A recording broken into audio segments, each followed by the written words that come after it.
اور ساتھیوں بس مدینے میں وہ دن بڑا عجیب تھا جب سیدنا فاروق اعظم کے بیٹے کا معاملہ آ گیا۔ آج 60 سال کا بوڑھا عمر ابو شامہ حضرت عمر کے صاحبزادے یہودیوں نے سازش کر کے انہیں نبیذ پلا دی۔ نبیذ جائز تھی، نبیذ کیا کہ شراب پلا دی۔ پھر مقدمہ قائم ہوا، کہا اب پتہ چلتا ہے عمر کتنا عدل کرتا ہے۔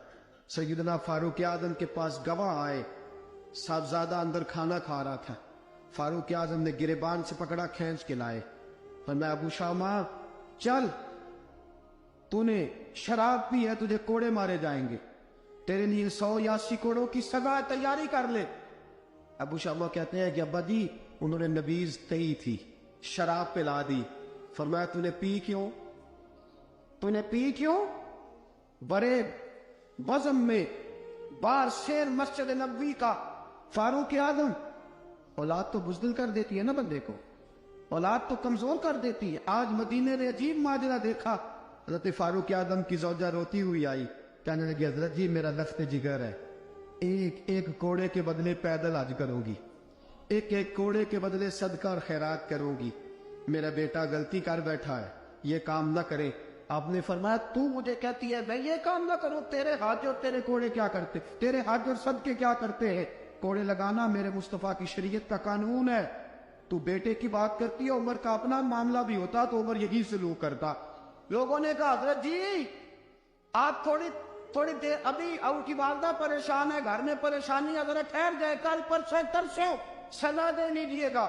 فرمایا تمہیں یاد نہیں جب مدینے کی ایک بی پی نے چوری کر لی تھی اور میرے مصطفیٰ کی بارگاہ میں کہا گیا تھا حضور ذرا ٹھہر جائے، سزا نہ دے، تو حضور نے فرمایا تھا اگر فاطمہ بھی چوری کرتی تو ہاتھ کاٹ دیتا۔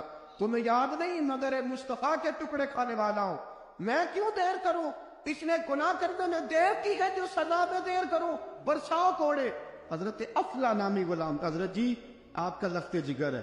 فرمایا لخت جگر نہ دیکھ، مصطفیٰ کا قانون دیکھ، میرا بیٹا نہ دیکھ، مصطفیٰ کے قانون کا قیام ضروری ہے۔ اگر علی بیٹے کی قربانی دے سکتا ہے، اگر لوگ فاطمہ کے بیٹے کی قربانی یاد رکھیں گے تو تاریخ کبھی بھی عمر کے بیٹے کی قربانی نہیں بھولے گی۔ فرمایا غلطی سے ہو گیا یا جیسے بھی، اسے خیال کرنا چاہیے تھا، کوڑے لگاؤ۔ 80 کوڑے لگے تو بیٹے کی روح پرواز کر گئی۔ جب جوان بیٹا کسی کا، کوثر نیازی نے کہا تھا باپ کا جنازہ اٹھانا بڑا آسان پر بیٹوں کے جنازے اٹھانے بڑے مشکل ہیں۔ جب فاروق اعظم کا بیٹے کا انتقال ہوا، بیٹے نے آنکھیں کھولی، باپ کی طرف دیکھا تو سیدنا فاروق اعظم عدل و انصاف، 2 آنسو آنکھوں میں آئے، کہ بیٹا حضور سے جا کے کہنا کہ عمر نے بیٹا نہیں دیکھا، آقا تیرا قانون دیکھ، جا کے حضور سے میرا پیغام دینا۔ حضرت ابو شامہ رضی اللہ تعالیٰ عنہ وصال کر گئے۔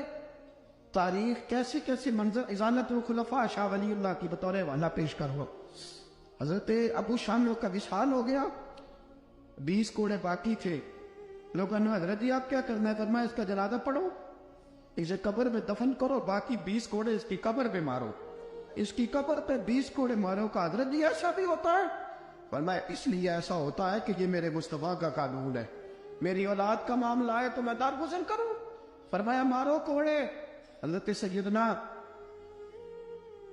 حذیفہ بن یمان فرماتے فاروق اعظم بیٹے کی قبر پہ کھڑے تھے، داڑھی آنسوؤں سے بھری ہوئی تھی۔